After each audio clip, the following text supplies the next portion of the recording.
एक छोटे से गांव के पास एक भयानक जंगल था जिसे लोग अंधेरे में छुपे भूतिया जंगल कहते थे।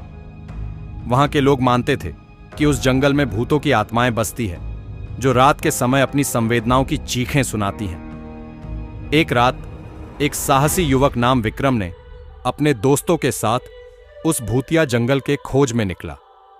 वे लोग जंगल के अंदर घुसने के बाद धीरे धीरे खो गए। जंगल के अंदर की अंधेरे में वे लोग भूल गए कि कितनी घमंडी और बेहद भयानक यहाँ की हवा है। उनकी हवस का खेलना शुरू हो गया जब वे एक एक करके गुम हो गए। बीच बीच में वे लोग विचलित होकर रुक जाते और विचार करते कि क्या यह सही है जो वे कर रहे हैं, पर उन्हें पता ही नहीं चला कि जंगल के अंदर उनकी तबीयत भी संभवतः बिगड़ रही थी। एक दृश्य उनको बिल्कुल भी भयानक नहीं लगा जब एक एक करके उनके साथी गायब हो गए।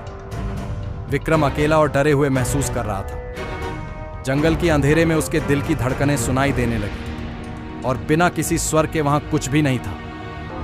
एक अजीब महसूस होने लगा जैसे कोई उसका पीछा कर रहा हो। धीरे धीरे विक्रम को एक गहरी आवाज सुनाई दी जो उसका नाम बुलाती थी। विक्रम को कुछ समझ नहीं आ रहा था। वह बहुत डरा और सहमा था।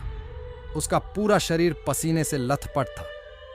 तभी उसके कंधे पर किसी ने हाथ रखा। वो पीछे मुड़ा। जो उसने देखा उसकी हम कल्पना भी नहीं कर सकते। उसने देखा एक खून से सना पिशाच उसके एकदम पीछे खड़ा था। विक्रम ने वहां से पीछे भागने की कोशिश की, लेकिन उसका पैर पेड़ के जड़ों में फंस गया। वह नीचे गिरा। उसका सर वहां पड़े एक पत्थर में लगा। वह बेहोश हो गया। जब उसकी आंखें खुली तो वहां का नजारा देखकर वो आश्चर्यचकित हो गया।